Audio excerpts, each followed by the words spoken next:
Okay,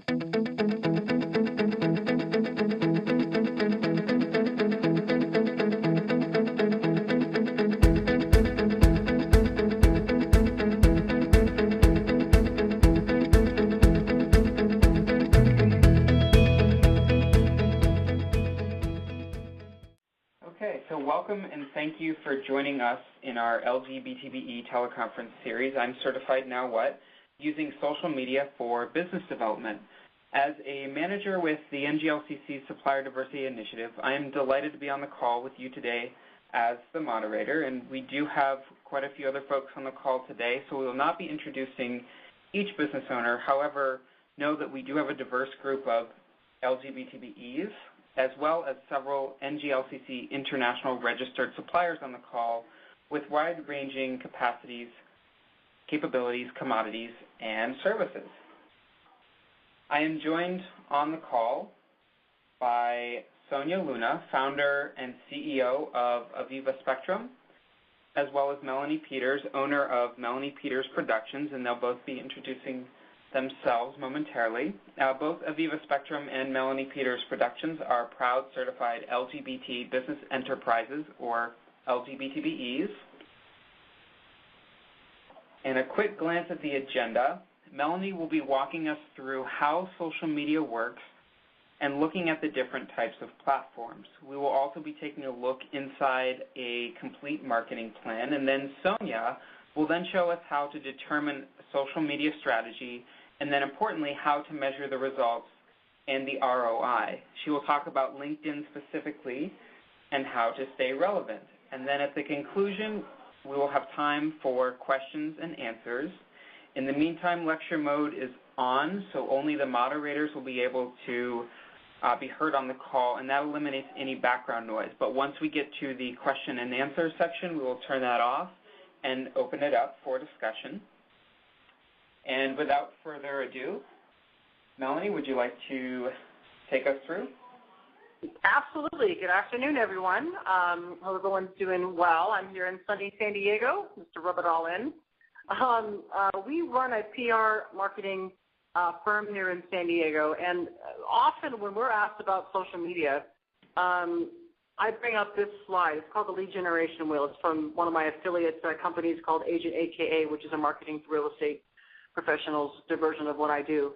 And we always start out with looking at the entire platform, because many folks will look at the idea of social media as the magic pill, the magic wand, whatever you want to call it, because they hear that it's free, anyone can use it, and it's easy to use, and it's fun, and it reaches all these people, and all those things are true. The thing is, though, is that it can be a big time waster, a big, I'm turning my phone off here, a big time waster for people. And it's only part of a full marketing plan. So many times, many folks will think that if they just do that one thing, then they'll be set. It should be part of a full marketing plan and just used as a salt and pepper coloring to enhance what you're already doing. So if you look at this slide here called the Lead Generation Wheel, the first thing I put up on top there is your website. And we put WordPress website there because a WordPress-based website is the easiest for Google to digest, if you will. We don't say, oh, wait, let me go Bing that and find out what's happening. We say, let me Google that and find out what's happening. So we bow to the God that is Google, and we say, okay, how do we feed the engine that drives customers to our front door? So you're best off, if you're starting from scratch, you're going to do something in a WordPress-based template, because Google is able to actually read the content on it much easier than most other template sites or platforms. So looking at that, think about that your WordPress site or your website as your front door. And everything that happens after that inside this wheel as you go to the right is driving traffic to that front door, which is the whole purpose of the whole machine. So, and the key to it is the orange block there called original content. In a nutshell, as quickly as I can, Google changed the algorithm that produces search results to be not specifically just keywords, like you say if you own a mechanic shop and you put in transmissions and you put in carburetors and you had all these words on your website. It used to be that would help Google find your page. Now it's based on keyword phrases. How to fix a carburetor. how do I change my oil?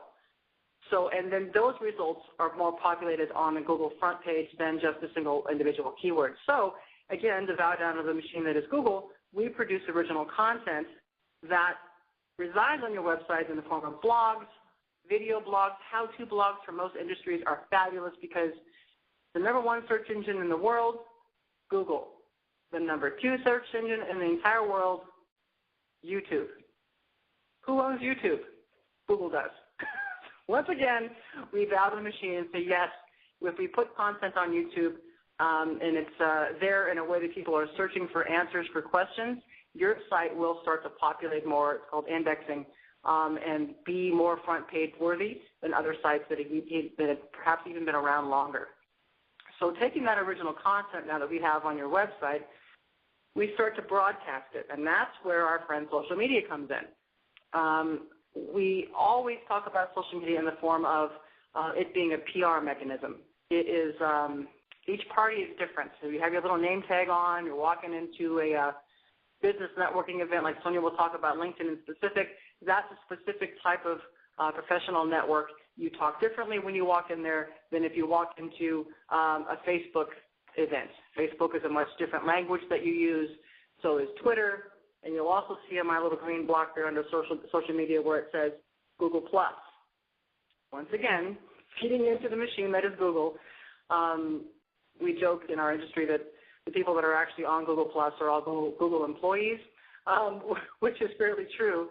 But Google can actually look at a Google+ business page and pull content and results from that social media network to display on a home page, whereas it cannot do that with Facebook, Twitter, LinkedIn, because those are closed platforms. Even if you have a public profile on Facebook for your business, Google cannot look at a post you put on that Facebook page and produce it as a search result, or it can do that with Google+. So looking at that, you can see why having just a Google+ professional profile could benefit you for populating search results. And then you go to the block to the left, and this is part of your sales funnel. In sales and marketing, what the idea is you get people in to know who you are, and then you stay in contact with them. We actually, this blue tile here is called monthly newsletter. We no longer call it that inside our business. We call it the news magazine, because when we produce them for our clients, they're usually done on a constant contact platform. What that is a CMS system. It allows you to have your database in there. It has beautiful templates to make your newsletters beautiful and easy to read, and that's the whole purpose. If you have I just got distracted by a pop-up on my screen. If you send out a newsletter and you're noticing that people aren't opening it, generally it's probably because I hate to tell you, it's boring. If you try to sell me something right off the bat, it's all about me, me, me, me, me. I don't care. Think about your customer. What do they want? They opted in at some point into your system because they wanted something. They wanted your information. So give it to them. Give it to them in an easy, digestible way, in a way that you can expect results on Constant Contact, which is the platform we prefer to use. The last July newsletter we sent out that we tracked had a 60% open rate. That is pretty good if you don't know what that is. And that basically means that of the percentage of emails that we sent out, of the number of emails we sent out, 60% were opened. And I believe the click-through rate on that was 25%. So not only did they open it, but 25% of the people that opened it actually clicked on a link. So inside that newsletter is always a call to action, so we focus them on one thing. And that one thing is generally located on your website. So if you take your finger and you draw from the orange block to the red block an arrow that goes up, the green block, social media block, draw an arrow that goes up to the WordPress website block, same thing for the monthly newsletter. Everything ties into your website. And, of course, the lovely yellow block there is rinse, lather, and repeat. You just keep doing it. You just keep doing it. It's that simple. So, by the way, this works for, again, Joe's Garage. This works for Walmart. This works for my business. It'll work for your business. This is how the Internet works. So now focusing and looking back at that green block, I want to talk a little bit about the different networks involved in social media so you can decide which ones you think is the best fit for your business or your business platform. Facebook is still the most popular network, social media network on the web. It will remain so because there's so many people using it, but its demographics has changed considerably in the last, maybe even just 3 years. If you're after a younger population, they're not on Facebook. They're not on Facebook because their parents are on Facebook, so they don't want to be there being monitored, or it's just not cool anymore. But I would say the demographic still resides in the probably 30, 35 maybe is even a reach to the 55-year-old. The demographics are slightly more female than they are male, but just barely. And it's a pretty diverse population of over, I think the last I saw was 1.3 billion people across our globe are on Facebook. And the primary time that they're using that network, Monday through Friday, 9 to 5. So no matter what country you're in, the demographic for Facebook is predominantly when people get to work, they sit down, they check their Facebook feed, they see what their cousin's baby has done overnight, and and they go, oh gosh, my boss is here, and they click off and go to work. So your peak time for that network is going to be in the morning between 8 and 9 a.m., then again between 12 and 12:30, sometimes even closer to 1, and then again at 2:30 for your coffee break time, and then later in the evening when people are settled, have had dinner, and they check their mobile phone before they go to bed.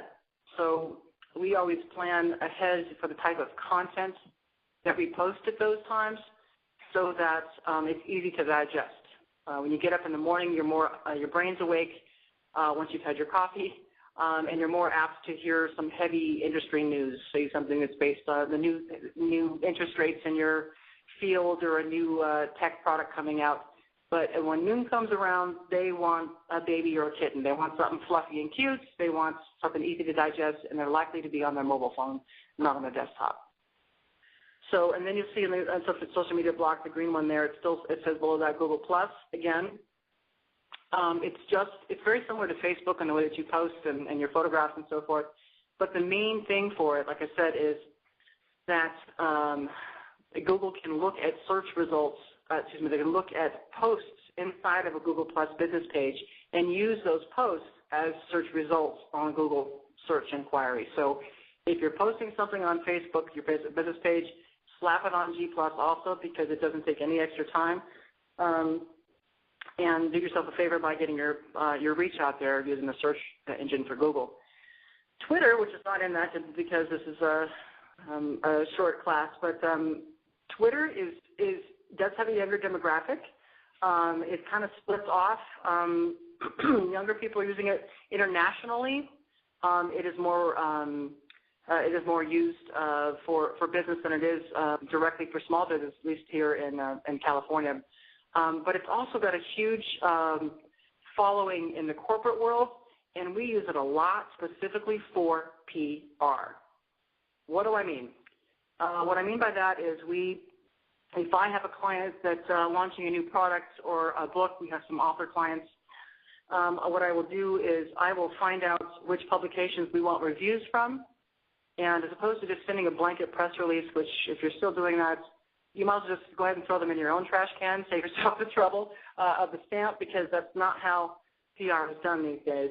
You find a person that's going to be perhaps writing that article about you, or is the editor of that newspaper or television program or a radio program, and you find their Twitter handle because they are on Twitter, because that's where they're getting their news from. They're following Twitter pretty heavily, and Twitter, of course, is a much faster-paced network than, say, Facebook or G+, or LinkedIn even for that matter. So they're on there following trends and seeing stuff so they can be timely. So you mention them in a tweet about something that's relevant to them. Again, it's always about them, not about you. And then you perhaps reach out with a personal email or something like that to get but then they've at least seen your name before, so you're not just a cold call. And that has been very successful for us. We've gotten placement in some pretty national magazines and also PBS and BBC by just doing that. LinkedIn, of course, which Sonia will talk to you more about, is a global professional networking mixer, if you will. I work with a lot of real estate agents, and I tell them that should be your number one online lead generator right there, because they're all either past clients, if you've been in a different business before, people that know you. It's easier to sell to people that know you or that have done business with you than it is to get a new client, and that is where they are. The average income of a LinkedIn user is $100,000 or more. So there's money in there, and there's CEOs in there, and there's people that you want to contact that can help you make the business decision that you want them to make. There's some new ones, and I just want to talk about this lastly real quick here, especially in the LGBT community. There is the ELLO network, ELLO. Some of you may have heard about this.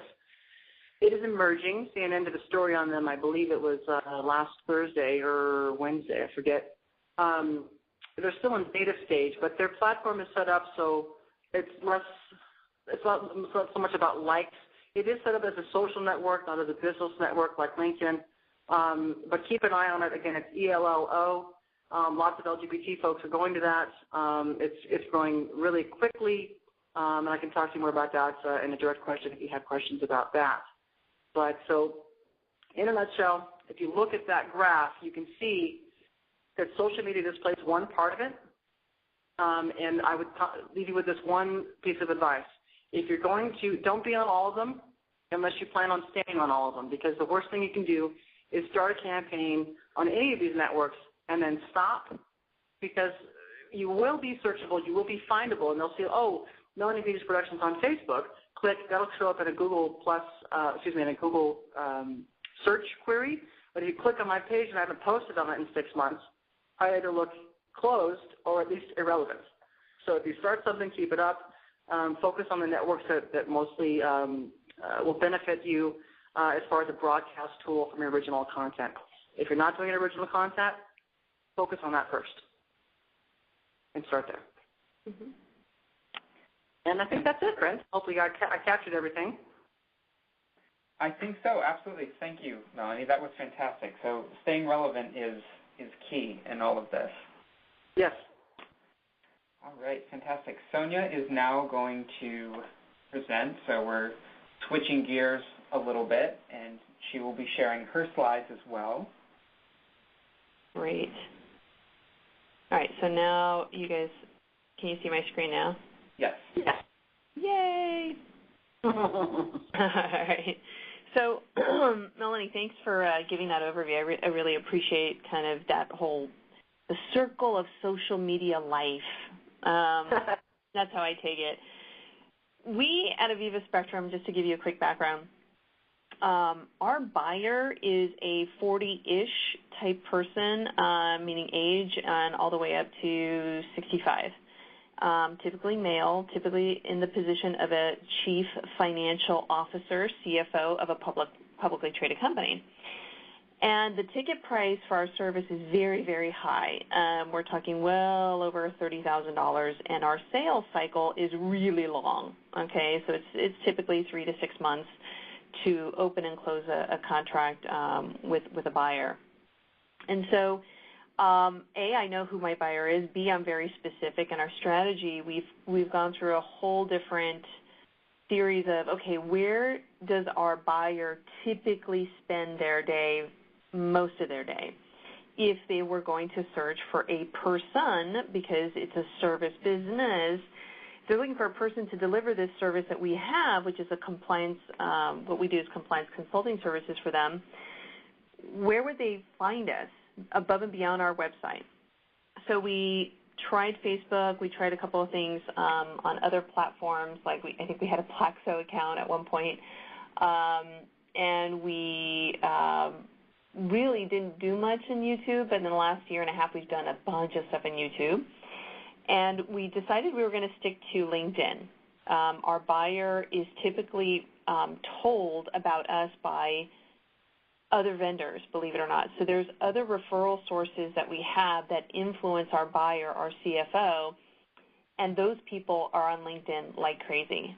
And those people are typically 40 years old to 60 years old, but they're in the position of an accountant, just a regular kind of accountant or tax person, and sometimes attorneys refer us business as well.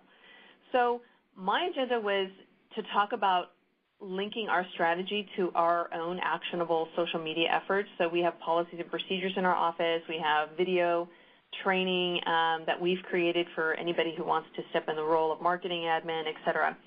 I'm going to cover LinkedIn groups versus my connections and how I influence my connections to get me more business. I'm going to talk about a term that I created in our office, players versus marketers, in this forum of LinkedIn, and I'll cover the meaning of that. And I'll talk about Blog Talk Radio. I hate typing paragraphs and paragraphs and paragraphs of content. I just dread it. So if someone told me, you know, you were going to hell and you had to do one thing that would just, you know, be true hell, it would be someone giving me the task to update my website and type in all the content for my website. That to me is pure hell. And Blog Talk Radio to me is an absolute phenomenal forum for me, which I'm a talker. This is a great forum for me to actually do a lot less typing and get some transcripts to do the blog posts, which we do blog posts on our website as well. And I'll tell you what LinkedIn has done to advocate for you for those blog posts as well. So I also want to talk to you about, okay, so you're connected to someone that's either your buyer or an influencer, meaning a referral source. What do you do? And then I'm going to talk about our internal 3-2-1 rule, meaning we don't want to bug people, but we want to be relevant and we want to be in front of them on a regular basis. So our strategy to when we link our overarching strategy, we've already internally created certain goals of how many business meetings we want to have, because we know that leads into contracts for our business. So the goal we had was, how do I influence my buyer or the referral source to refer me in if they don't know me? So one is we wanted to create name recognition to certain groups in LinkedIn as well as certain people in LinkedIn. And we wanted to be known as a subject matter expert. In other words, we weren't going to put in junk or repeat somebody else's content. We wanted to be very technical and very thoughtful and very timely with our content. And that's actually been a core strength of ours since the get-go when we started the business. That's actually one of the selling points we tell people is we are very technical at what we do. Let me refer to XYZ guidance, and then they realize how geeky we are and how really technical we are. So therefore, our content is really original source content.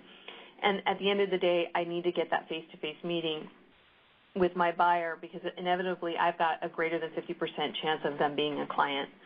So we measure results. We look at different measures in terms of, you know, unique people that are viewing items. I'm sharing some of our content of you can see there's some scales going on from January, February, March, and April.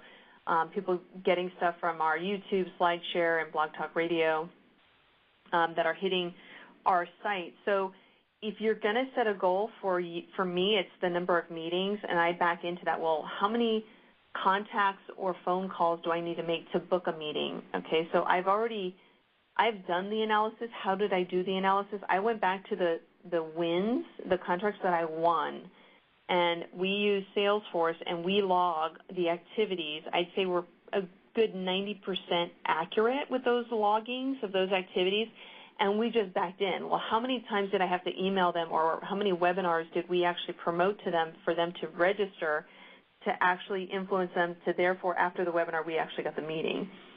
So we know there's a certain measure we need to get, and so that's an exercise, a homework item that all of you need to do to figure out what is my true goal. Is my true goal to book a meeting?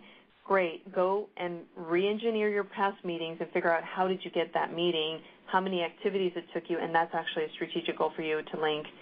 How do I influence these people in order for me to make those outbound calls and be known to the person that's receiving my call? And that was one of our measures internally. We started a group. It's called COSO Implementation. It deals with our industry. This has been a huge success for us. I mean, ginormous. What did we do? We set out to create a very, very technical group. There are competing groups to this group. Our group seems to grow, I don't know, some weeks we grow members, 10%. Some weeks it's 18 or 25. The trick here is if you can control a group, create it, you have to own it.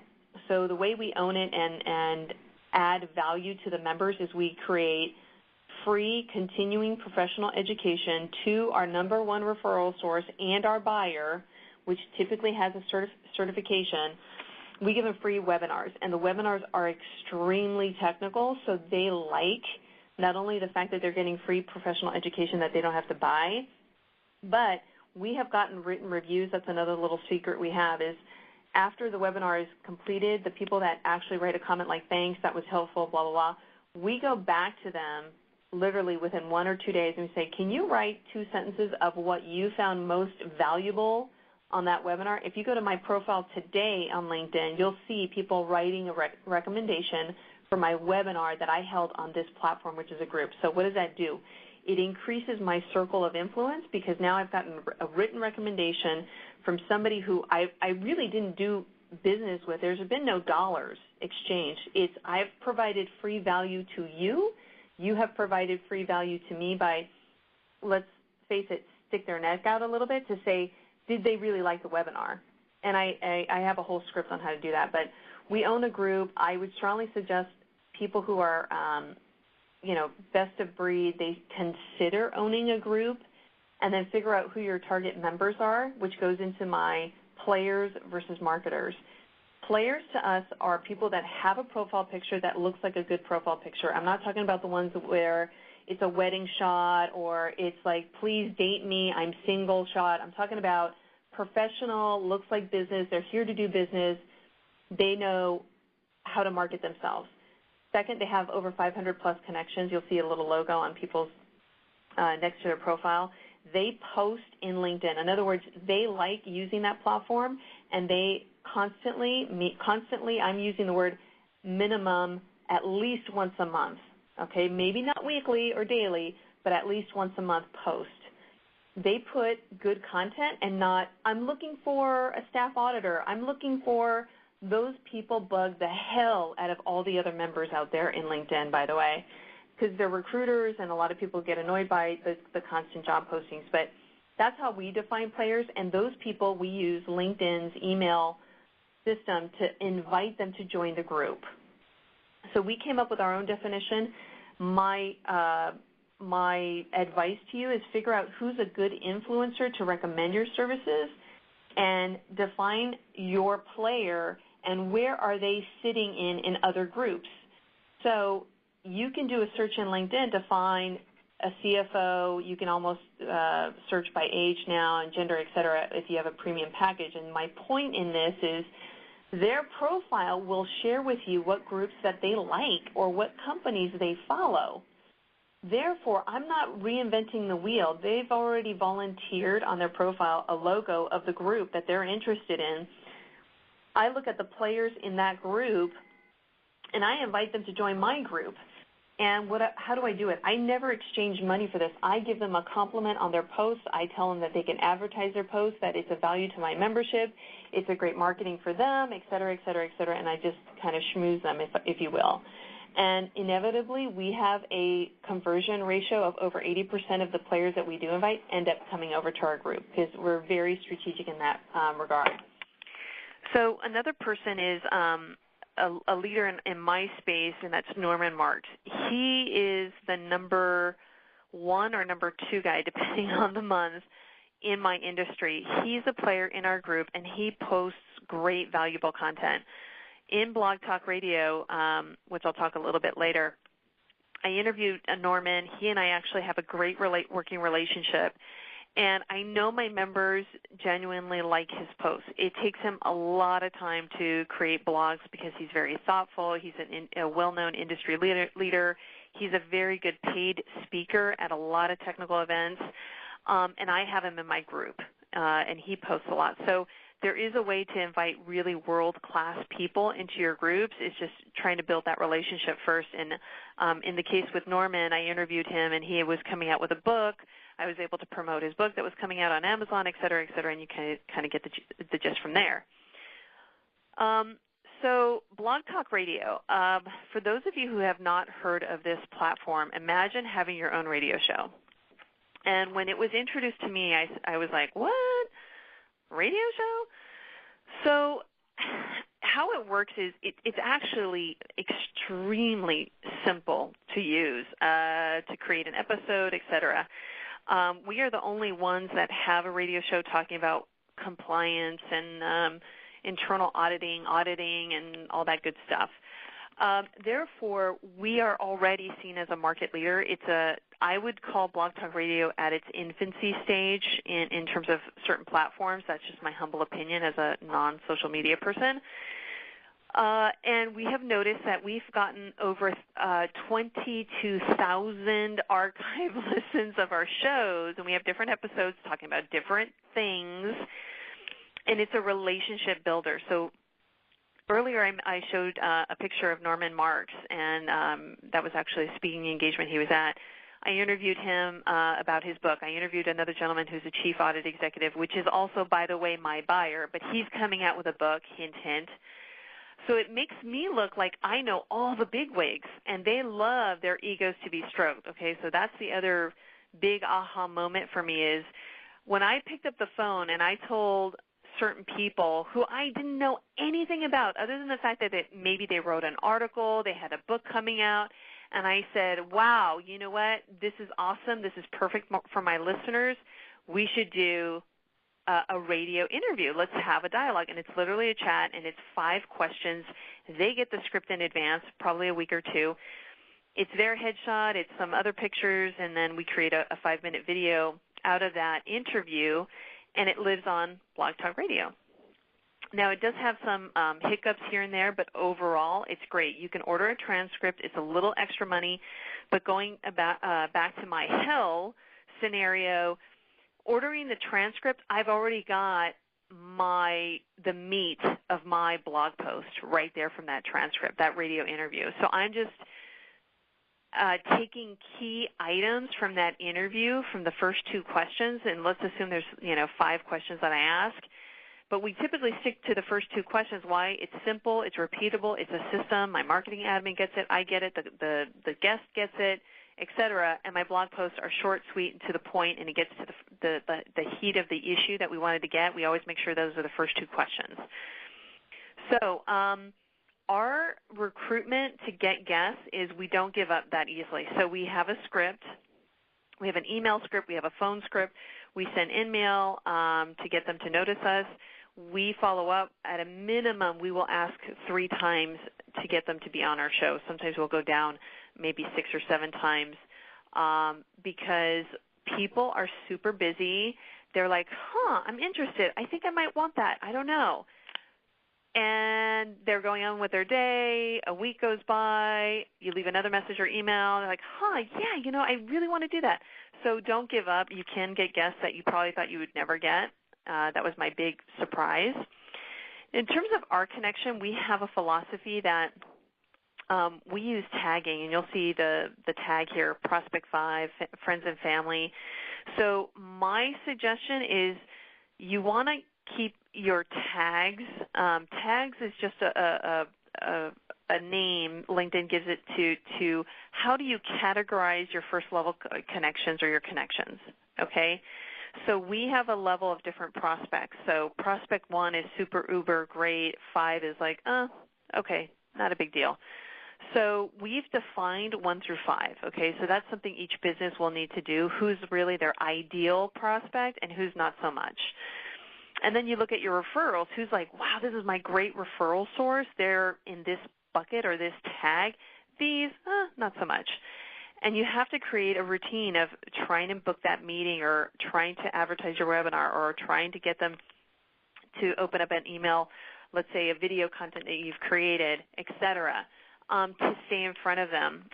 So our main objective is we have a hit list, especially after speaking engagements, and we take their business cards and we say, okay, who's a yes, we want to get connected with them on LinkedIn, and who's like, not really worth my time. And all of us do that, especially after a conference or you're at some networking event. You kind of figure out those people that you really need to connect with. So we typically either connect with them that same evening or the following morning, and we mention the event of how we met them. If it's a great referral source, especially if they're local, we try to have a breakfast, lunch, or meeting, and we already initiate that, and we give them 3 dates with times, et cetera, and we tell them, I want to know the value I can provide you. Okay, so it's not about, let me tell you more about me and what we do for a living. No. The meeting initially is, I'm so glad that we met at XYZ event. I was really intrigued about ABC. I would love to learn more about how you deliver DE and F. So that way, if I keep other people in mind that might need DE and F, et cetera, et cetera, et cetera. So again, our motive is to get that meeting. If it's an ideal prospect and they're out of town, it's a phone call. I would love to have a conference call because I want to talk about, and then the script is the exact same script. We do invite them to join our group because, remember, that's something that we control. We control the announcements. We control the message in terms of our messages. And we can do announcements to send them to our webinars, which are very technical and work really well for us.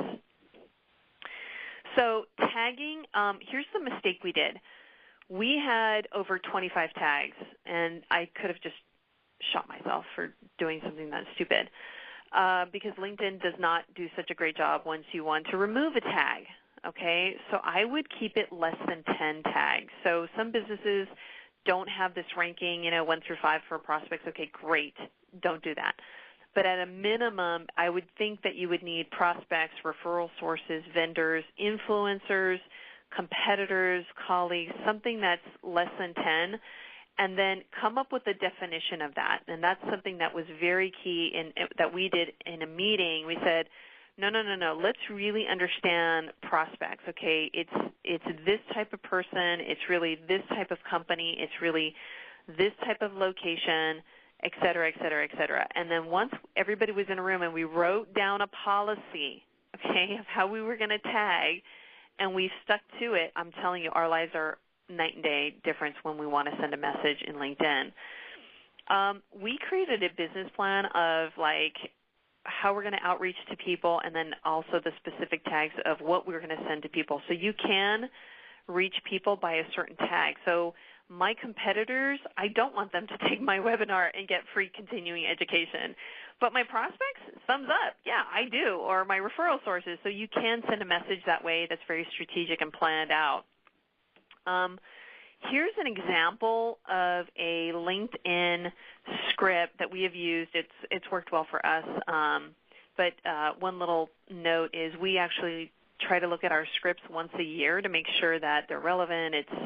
It's working. We can see some type of measurement of are people either becoming a member, are they converting, are we getting the meeting, et cetera. This is an in-mail script to a player, and it's saying, hey, I really enjoyed your post on blah, blah, blah, blah. I want to encourage you to do this. It's one of the fastest technical groups, which is a true statement. And I give it the name, and then we talk about XYZ, and then what we offer, hopefully that they would like this offer, et cetera, et cetera. And telling them that we think that they would get a great value out of meeting some of the members in this group as well.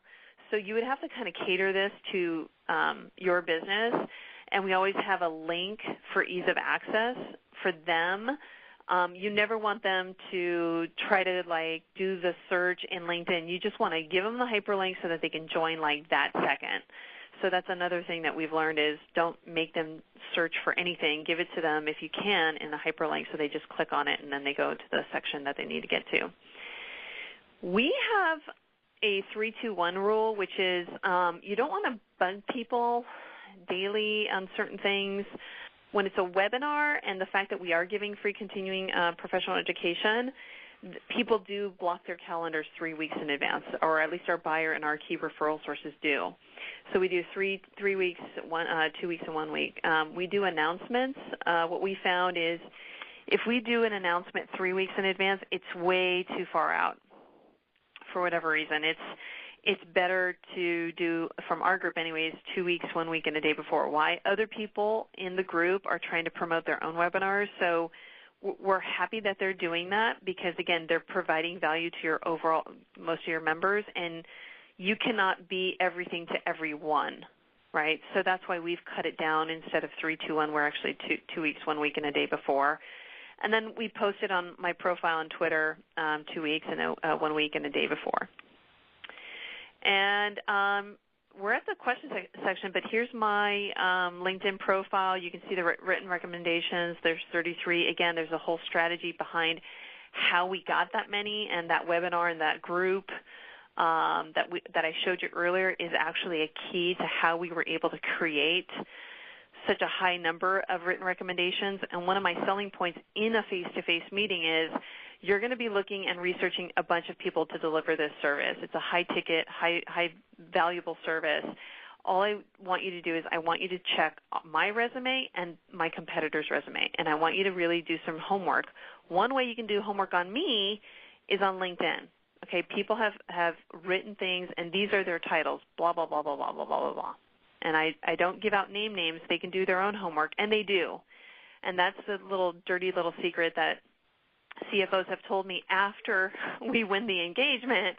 They said, my lawyers told me about you, and they gave me your contact. I went to your website, and then I went on LinkedIn. And then on LinkedIn, I saw your profile, and then I looked at who wrote a written recommendation for you and how many you had. And I also looked at your company page in LinkedIn, which is a whole other ball game, which would almost need another little session of your company page, that you really need to have one in LinkedIn now. We spend once a week, we get together and we actually talk about what content are we going to put on that company page. So going back to echoing Melanie's statement, if you start something, you really got to be committed to it. So I cannot have my company page not have a post on it for 6 months at a time. It's got to be either 1 month or maybe, every 3 weeks. So we have what's called a launch schedule, and this launch schedule tells the team what video, because we're heavy in video now, what video are we going to put on this platform, that platform, this platform, this da-da-da-da-da-da. So that way we know that there's some content that's what's called evergreen and you can reuse it. But, somebody may not have checked your company page, 6 months ago, but they are going to do it today. And it's an evergreen video that it doesn't really matter if you put it in January versus December. It's such a good, let's say, valuable content, a good video that it could be seen year-round. So what we do is we try to circulate those evergreen videos twice a year, and so we have a whole launch schedule to keep us on track. But it is a process. It's something that you got to really develop a plan, and you got to figure out the metrics that you want to measure success. And again, ours is we need to book that meeting. So we always back into how did we get that meeting? How many search items did they really do on LinkedIn? Did they even, when we meet with them, did you check out my company page? What did you find most interesting, et cetera, et cetera, et cetera? And it's like peeling an onion. You kind of realize what your buyer's really doing to research you. And I can tell you, for me anyways, LinkedIn has been the best spot for us. So, Brent, hopefully I didn't go too fast, but I'm kind of at the Q&A session here, which is 10 minutes right before we were supposed to get done, which I think that's what we wanted to achieve. Absolutely. Thank you, Sona. That was very comprehensive and also very helpful. So at this point, I am going to turn lecture mode off. Great. All right. So with that, does anyone have any questions? Can I ask Melanie a question? Absolutely. The ELLO, was it ELLO? Yes, ELLO. Mm-hmm. Can you talk a little bit more about that? Because this is the first time I've ever heard of it. I'm like, ELLO? Is that like Echo? What is that? Cutting edge. It's cutting edge. It is a startup. It's ELLO.co, actually, is the domain for it. At this stage, it's in beta. It's invite only. CNN just did a story on them, and they got a big spike in the last 7 to 10 days or so because of Facebook's rule, which has subsequently, been changed. That a lot of there's a rule on Facebook. Let's put it this way: that you have to use your real and legal name. It's one of their ways to verify that you're not a spam account or that you're not a stalker or anything weird. and that fell along and insulted a lot of the LGBT community because of, drag games. Yeah. Yeah, drag queens and names and stage names. And so Ello, it was timing, just happened to pop up. It's a different kind of network. I've just started playing with it. It's way more, I can't pronounce it, but it's still emerging, so you're going to have more features of it's always going to be free. There's never going to be ads. One of the things about Facebook is, I always say in my seminars that Facebook will eventually eat itself, and it's all my fault because I teach people how to boost a post for $5 to get their message out from the business page, and it's very effective and very inexpensive, but it also makes us users just tired of seeing your boosted post. So it becomes more and more spammy. Well, Ello is never going to have sponsored ads like that because it's on an app platform. So if you want more features on your page, like being able to do something or have an improved profile or being able to play a song, you buy the app for Ello, and then you have that.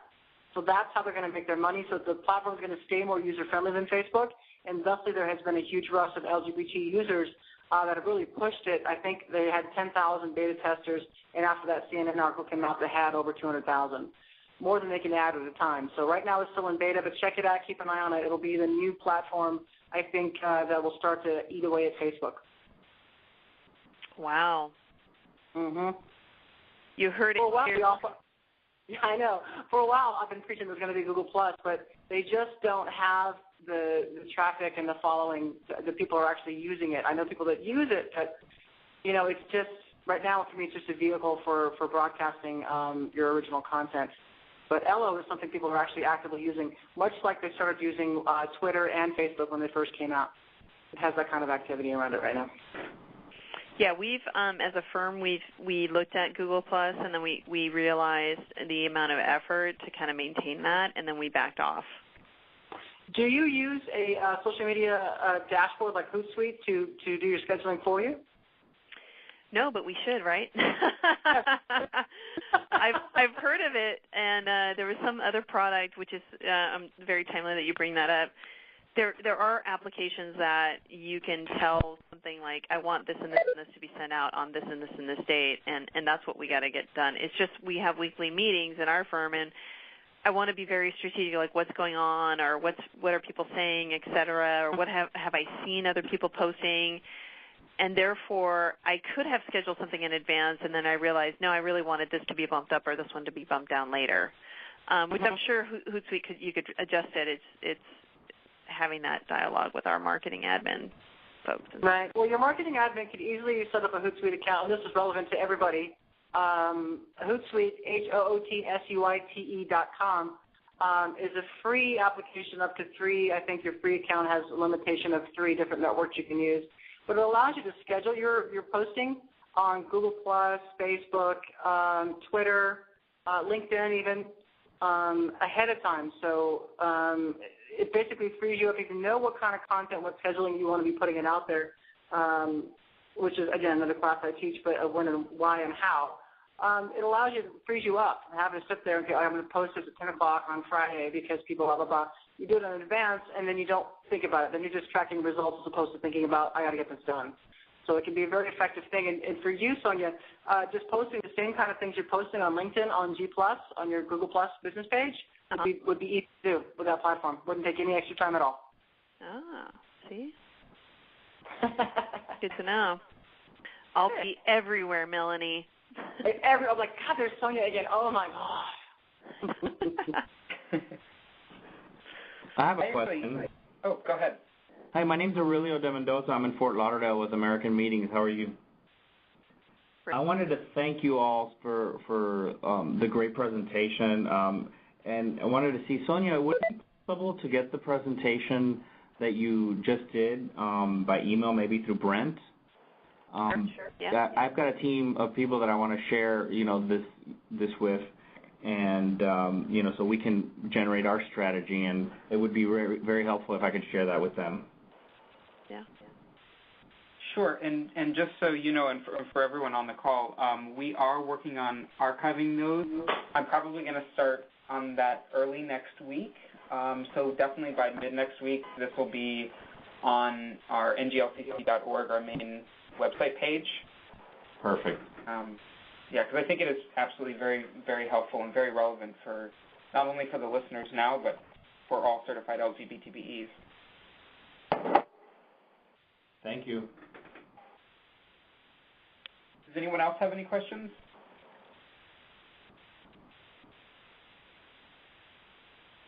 Okay, I just have one quick question for both Sonia and Melanie.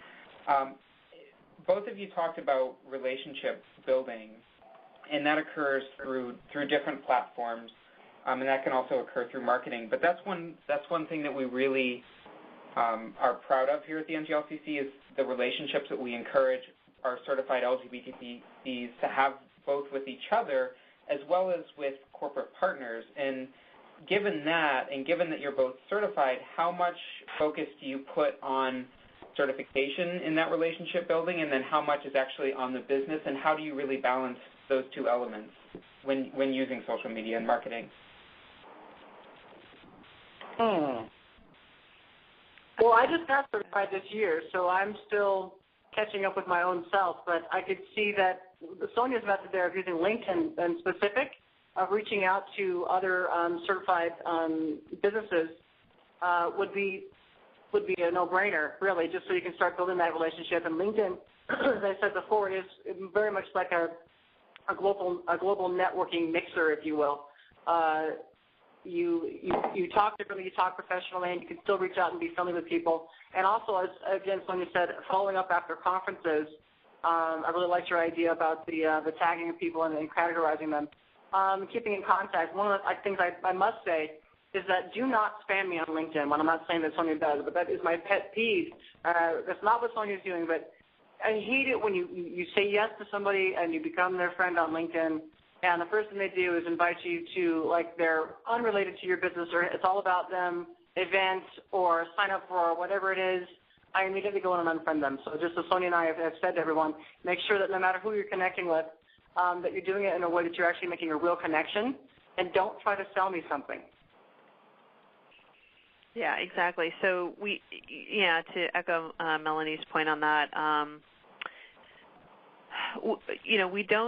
we have not used my connections anyways to advertise the webinars more than once a year. So meaning my contacts might get a quote-unquote spam-like email once a year related to joining the group, but that's hardly spam. I mean, that's the only communication they get from me, other than I have what's called my top 50. So we as human beings, we cannot maintain 500 relationships.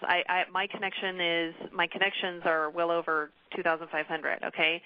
But I know in my business life, okay, I just want to maintain very, very strong relationships with 50. And the rest, I want to just touch, like if I go to a conference, I do search people. I'm like, who's in my community, if I'm going to the NGLCC conference, who's in my community that's going to go?